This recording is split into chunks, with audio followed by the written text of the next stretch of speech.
Good morning, everybody. Corey's Bloody History. So, just to let you guys know, my new book is done. Done. I'm in the proofreading phase, and I'm hoping to have this thing up and available for sale like this week. It is called Lee Harvey Oswald in Black and White, Volume 1. And you can expect to get a second volume before the year is out. That's currently the plan. I was originally going to do one big book. However, by the time I got up to Oswald entering the Marines in 1956, I was already at page like 260. And I need at least 200 plus pages to get through the Marines. So I made the decision, a very hard decision, to make volume 1 up until he goes to the Marines, and then volume 2 will be the Marines itself, which is fucking crazy. Once you start to see what was going on while he was in the Marines, you're going to freak out. It's crazy. And during 57 and early 58, I got Oswald in 3 places at once. So that book will be out by the end of the year, but this new book will be out. I'm hoping that you'll be able to order it by end of the week. If I can get the proofreading done and get it uploaded, you should be able to order it by the end of the week. So that's a good thing. But today we're going to continue on with the Garrison-Sprague document. We got about 50 pages to go, so it'll probably be like 3 total more episodes. And they were just, where we left off, they were talking about how Tippett's wife and Marina and them made a whole bunch of money off of this thing. So let me continue from right here. Well, Marina's made out rather well. She's done very well, since there's no question about that. Also, Mrs. Tippett made out rather well. Do you know where the $780,000 came from? Boxley says, they took care of the widows. Yeah, but where'd that money come from? From contributions, they tell you. In the testimony of Marina's contribution, they are going through. Now, here's a contribution of $25,000, and a member of the Warren Commission says, where did that come from? And the answer was, a source. That's all. And they went on to the next question. Here, this guy's on the bus, Albert. What does it say? It says Albert Osmer, but he must be talking about Albert Osborne, when J.H. Boeing was listed as entering Mexico on a 180-day tourist permit issued at the time of the crossing. He got his tourist permit all of a sudden, right? He got his initial papers in Montreal 72 hours before, getting back to Ray again. 72 hours before he crossed the border, he got his papers in Montreal.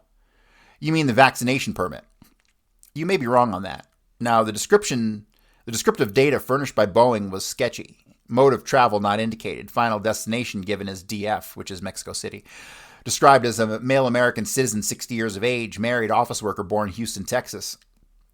Residence, Houston, Texas, with no street address indicated. Presented birth certificate as proof of citizenship. As it later turns out, he was a native of Great Britain and a Canadian citizen. Now, here's a guy, he takes out a 180-day tourist permit, yet he only stays a few days. Bill, I think the most significant thing of all, if I'm not mistaken about this, is that he's from Montreal, 72 hours before. It just clicked. I'd forgotten about this for months. We ought to put down a list of the ways that Montreal comes into this thing again and again. That's where Bloomfield is. Well, how do we know he was in Montreal before?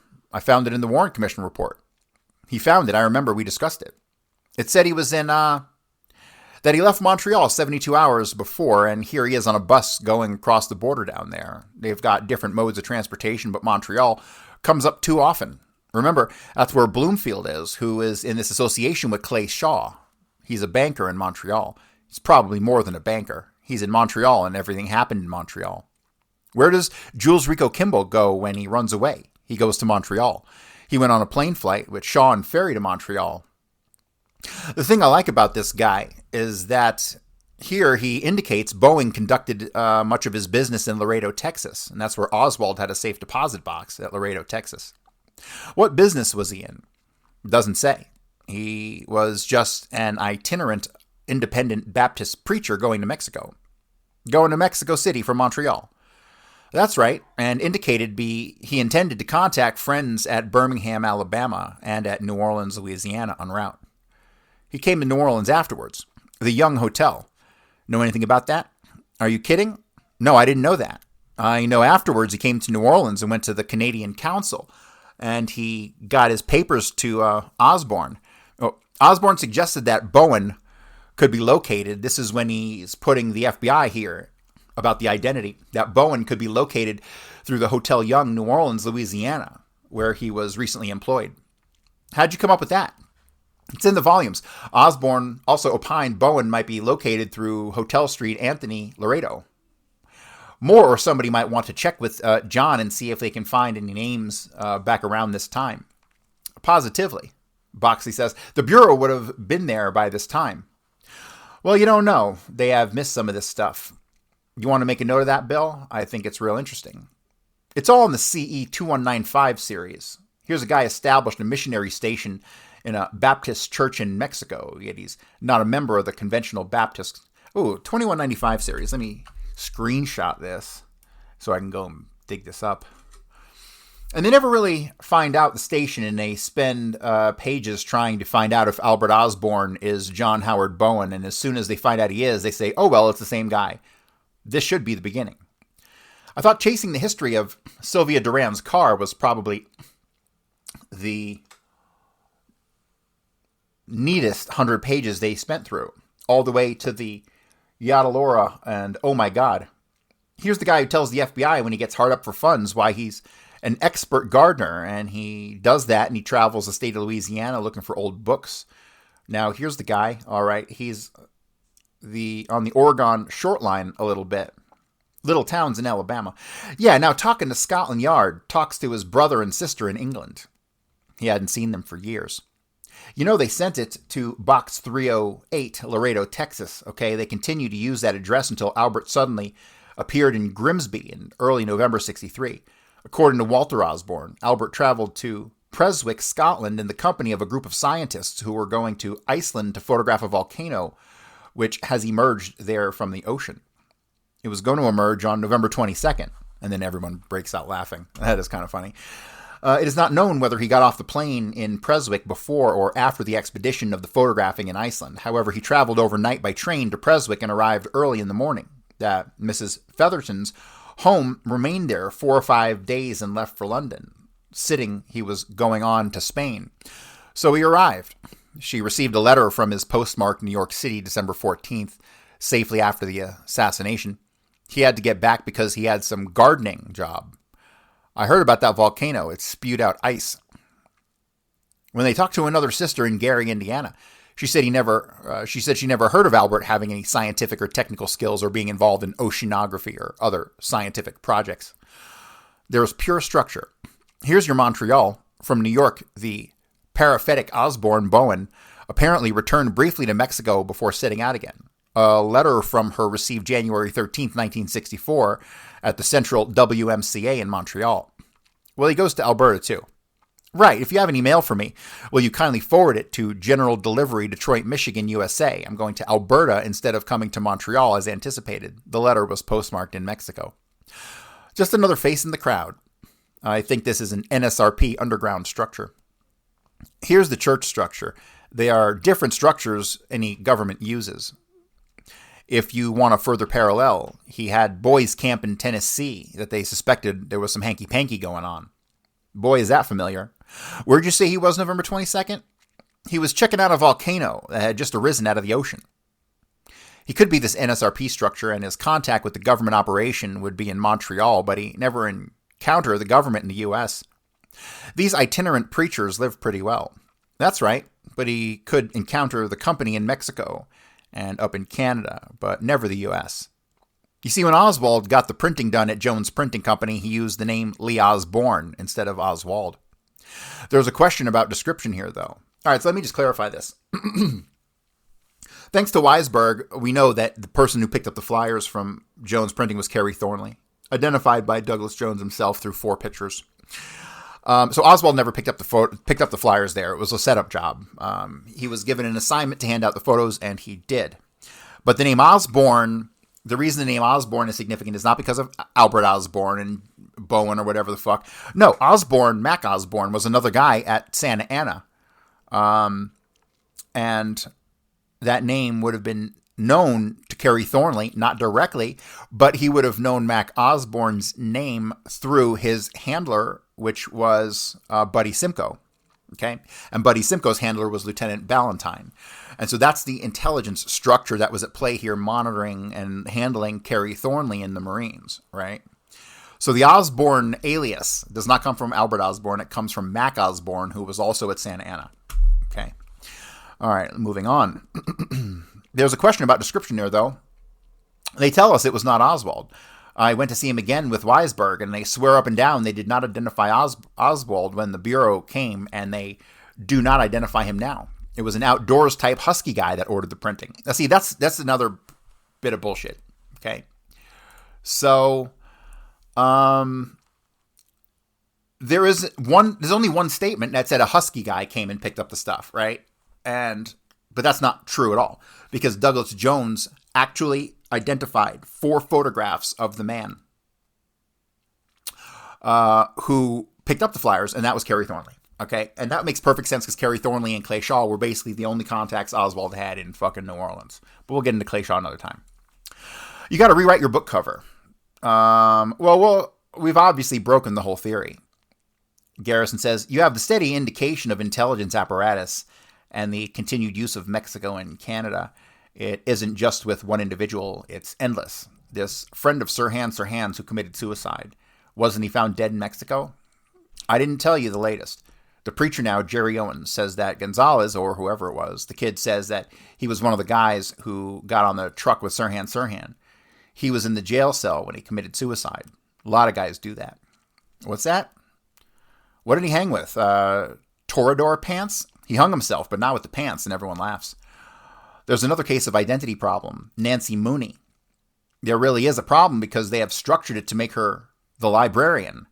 In other words, as you go through the volumes, you end up with a picture of Nancy Mooney as being associated somehow with Jack Ruby, and at the same time a librarian for this Mobil Oil company. Actually, you can locate her on the phone and talk to her. Didn't we talk to her once?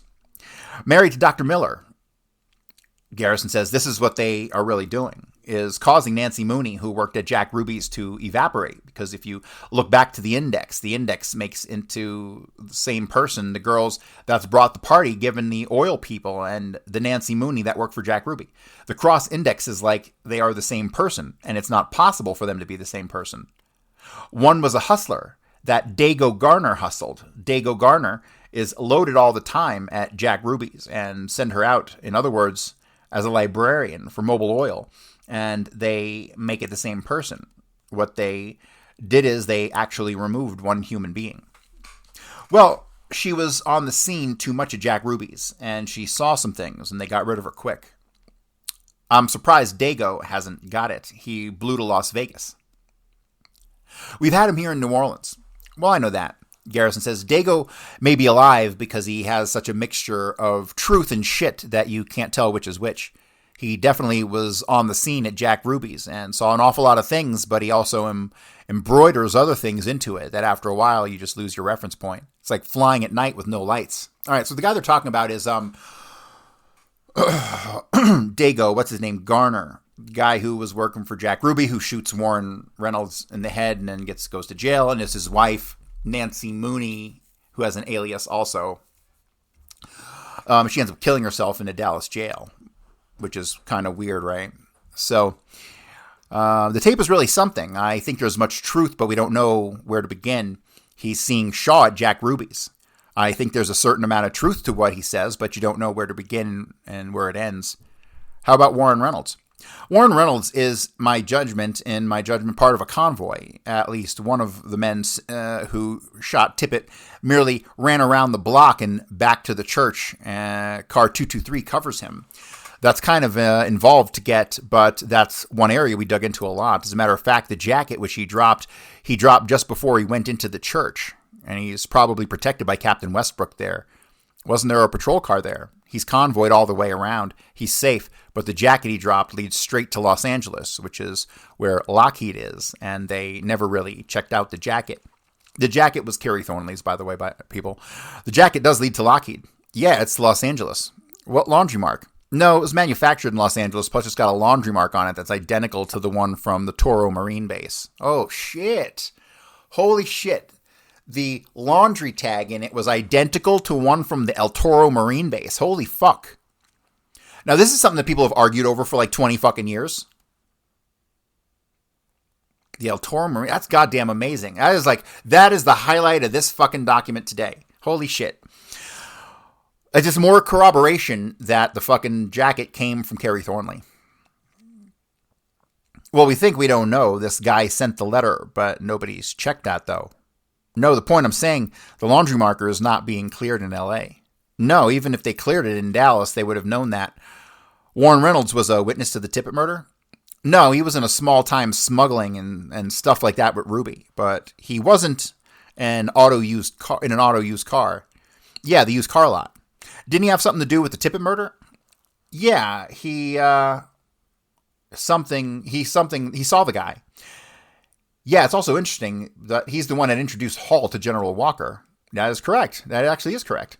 Yeah, he has a relationship with General Walker. Where's the jacket supposed to have been found? In the parking lot behind the church. Are a bunch of cars lined up in the lot?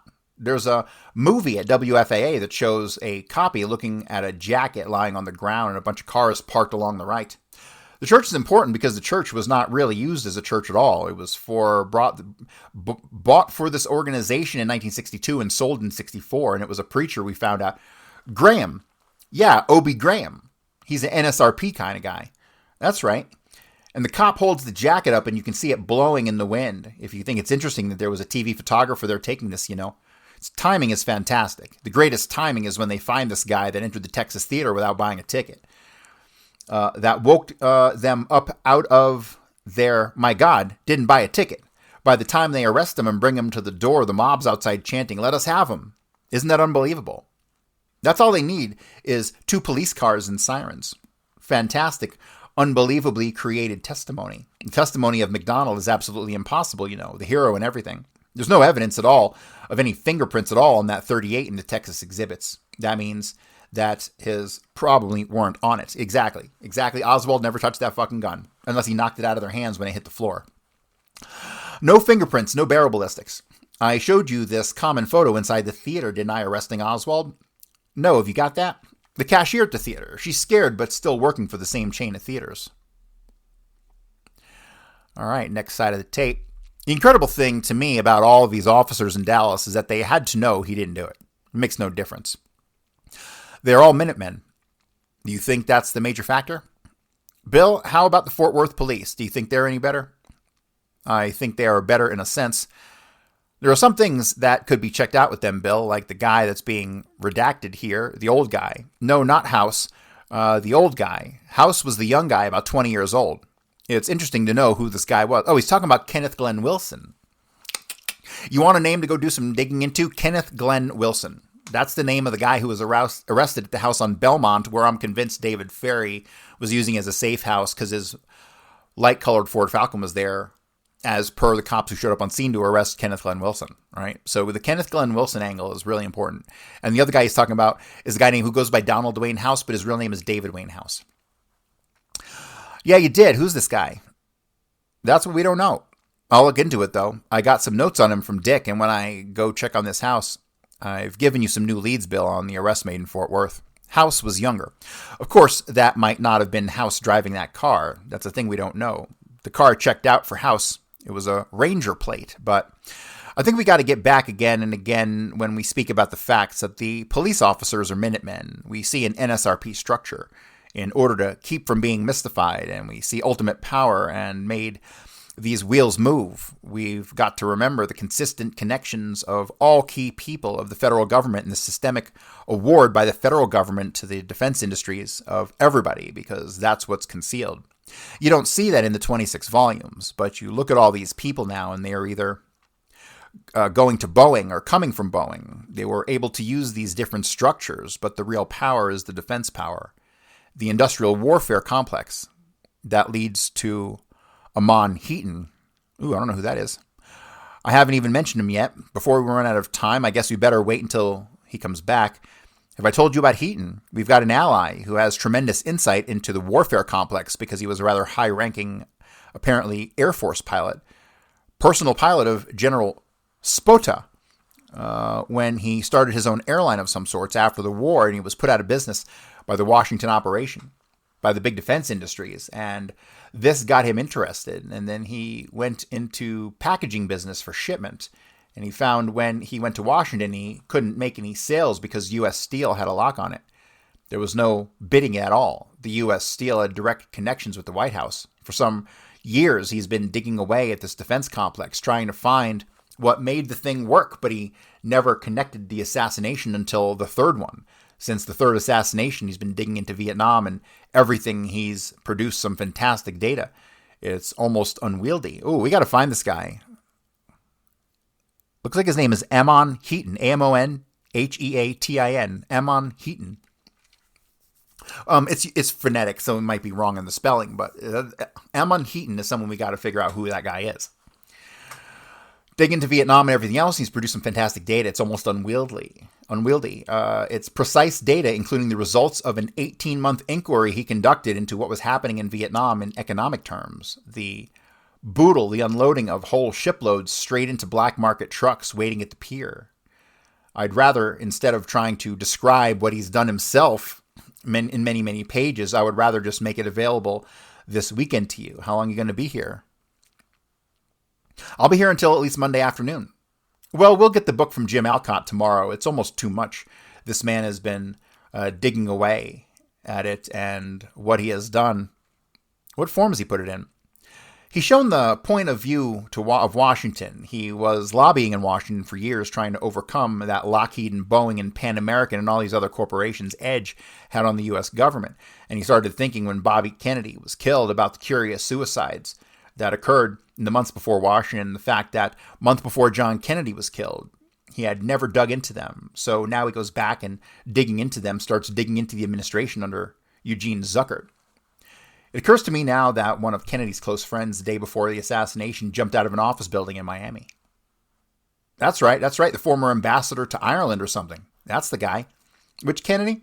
John Kennedy. Was it the day before? No, it was the day before or the day after, one or the other. What caught Amon Heaton's eye was the series of suicides. There are other members of the former Secretary of the Air Force. Did Emory kill himself?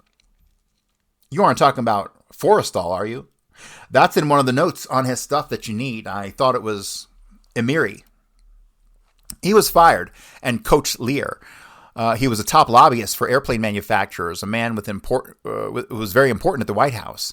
And to make a long story short, this man has too much data as a result of years of work on his part for anybody to describe casually. But what it amounts to is that Bobby Kennedy apparently caught on to what was going on and pushed Jack Kennedy into doing something about it.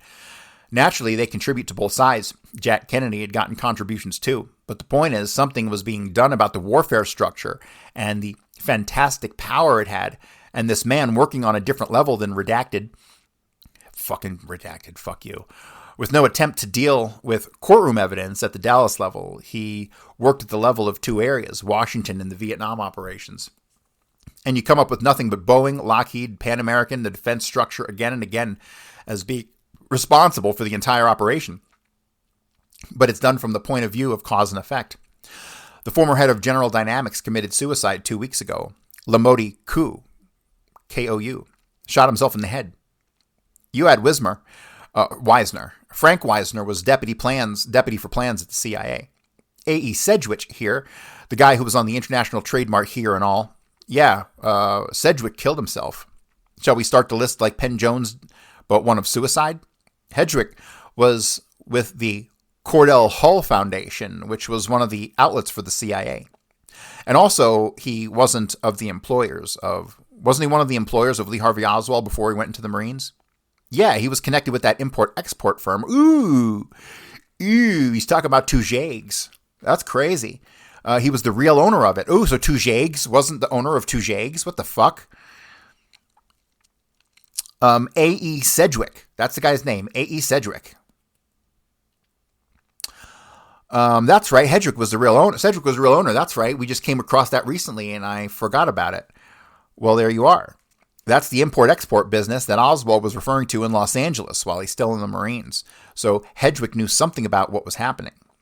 Didn't Lee Harvey work for them before he went into the Marines? In 52. No, that's not correct. He did not work for them in 52.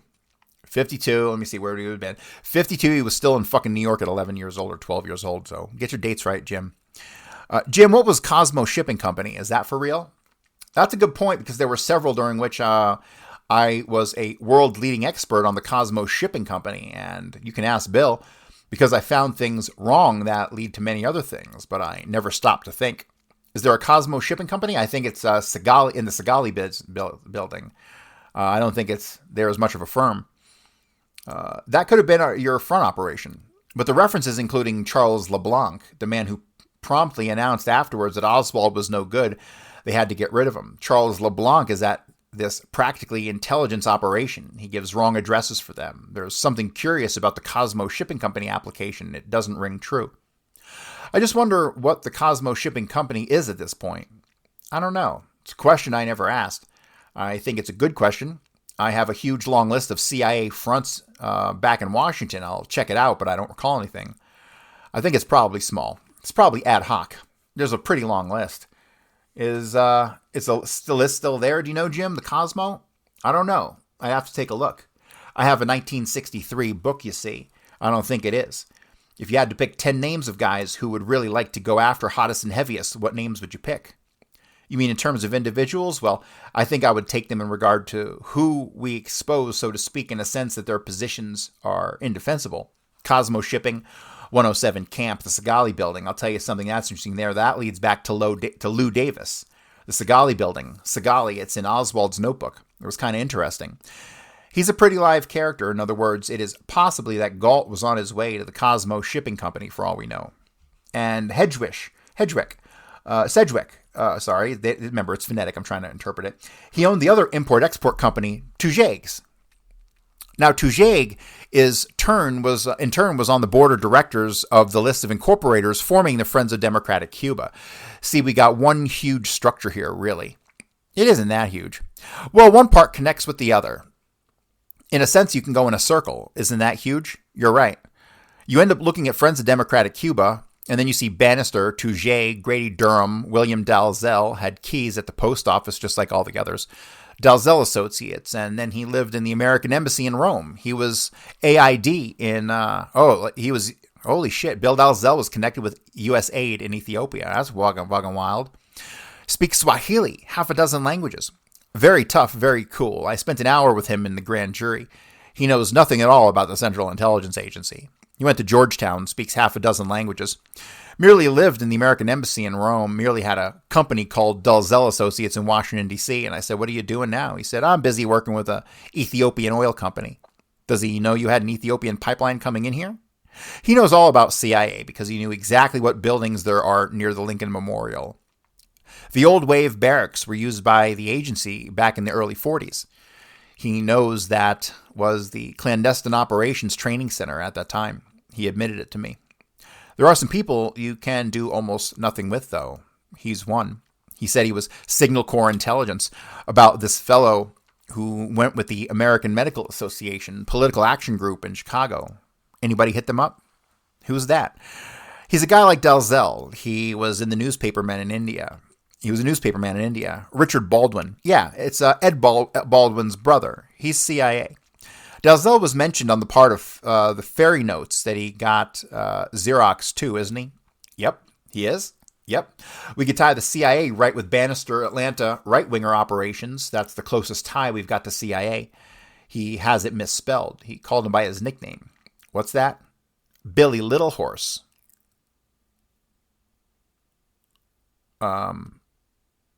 Hang on a second. Billy Littlehorse was an alias for fucking Dalzell, but see, this one throws me for a loop because you got Rose Cherami's brother also had a fucking weird name like that, like Little Horse or something like that. Rose Cherami's brother totally tied in with CIA. That's right. Sure. Speaking about Baldwin went to India and used the cover of being a newspaper reporter, but the Baldwin's was very close to Clay Shaw previous to that.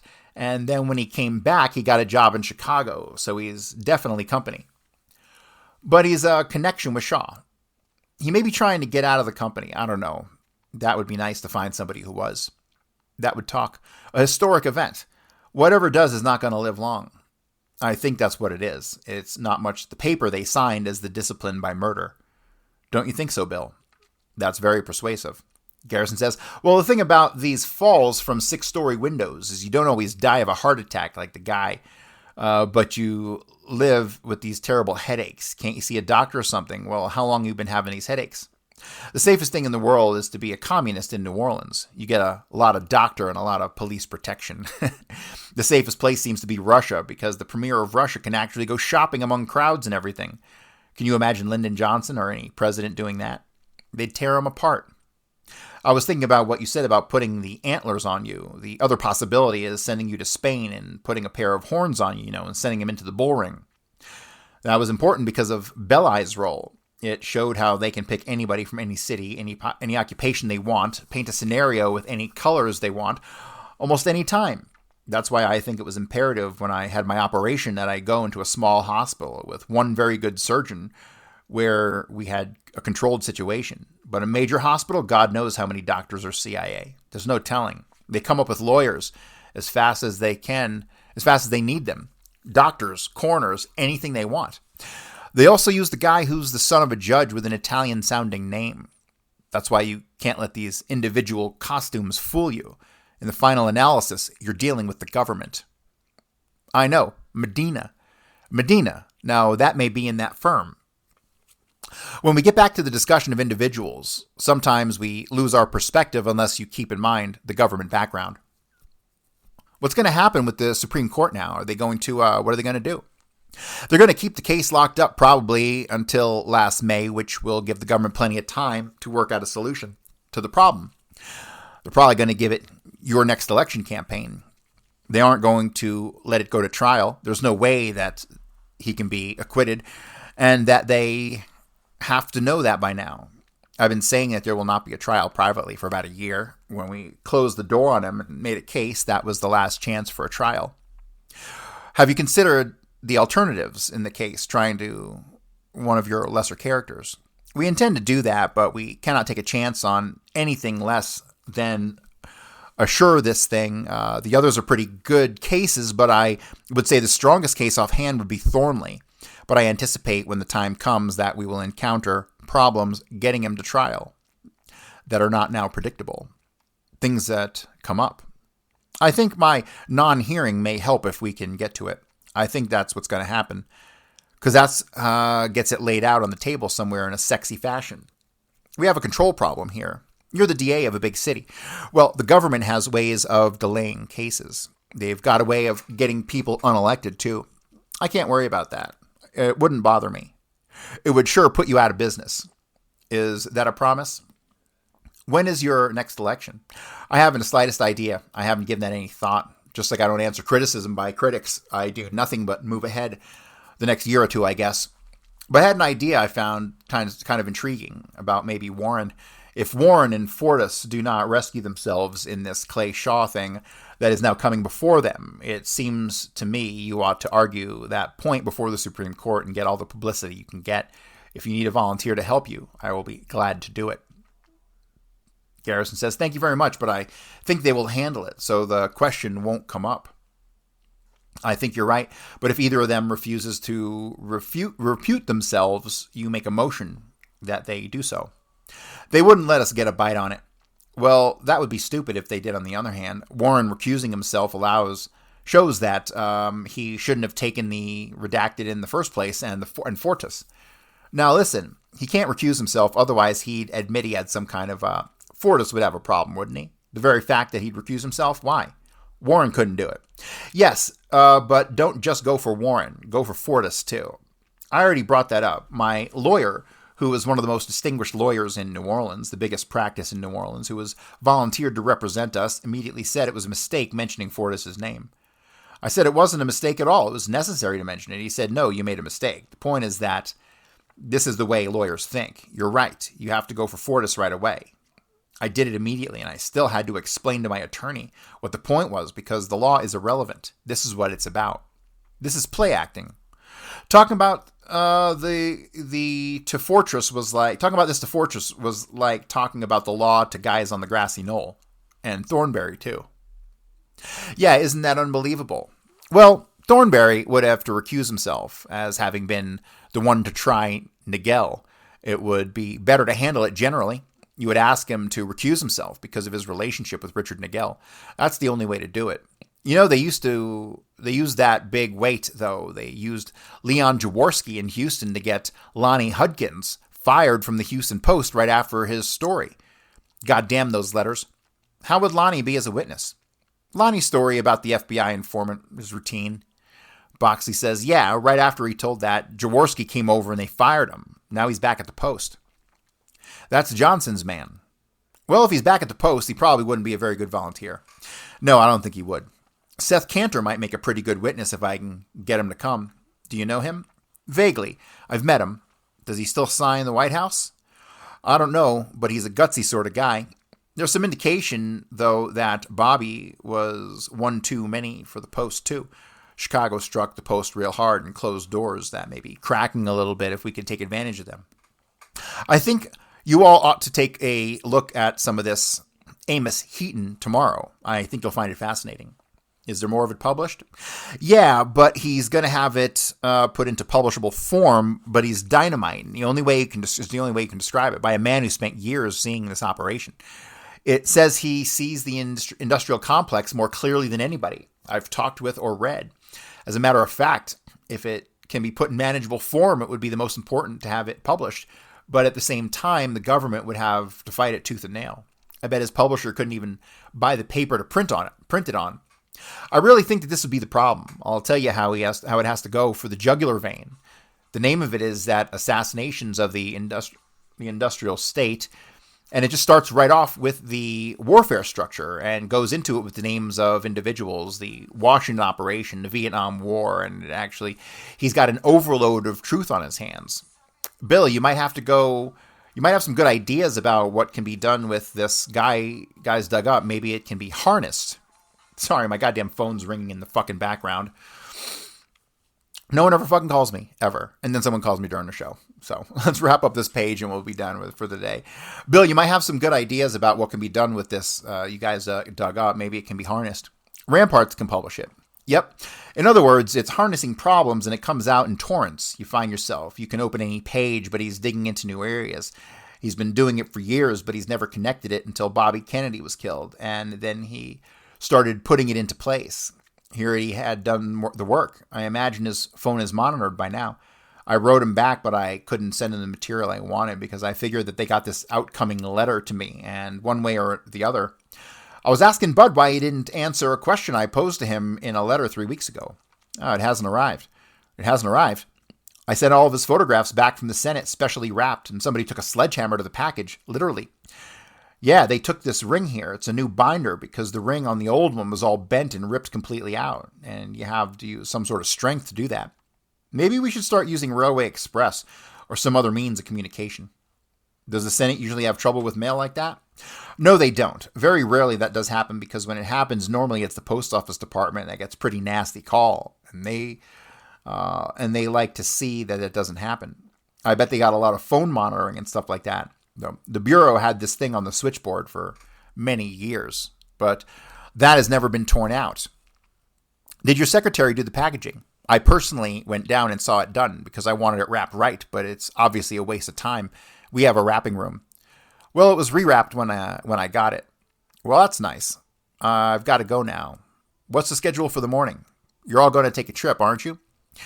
Can we go down to the office and look over some of the stuff? No, contract Lou Ivan and tell him to open it up.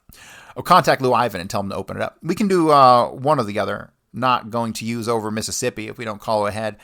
Well, why don't we call and see if she's amenable? We'll go there. If not, we'll go down to the office. I got a few things to pick up with you, but I mean to do that later on because it's leads that will go on and on and on. All right, so it looks like this day is over. It's page 180, and the next day will start, which is great because I didn't think we had any more notes reference additional days. But we're going to pick this up on probably Thursday. And yeah, that's going to do it for me today, guys. Remember, the new book is finished. It will be out within the next week or so. Also, we launched Independent Media Token. You guys can go check that out. IndependentMediaToken.com. We're funding independent media. What else do I got going on? Tomorrow night, I'm speaking in downtown Denver, at the Liberty on the Rocks meetup. I'm doing about an hour on Kennedy, I guess. So, but that's going to do it for me today, guys. I'll be back on Thursday, and I will see you then. Thanks.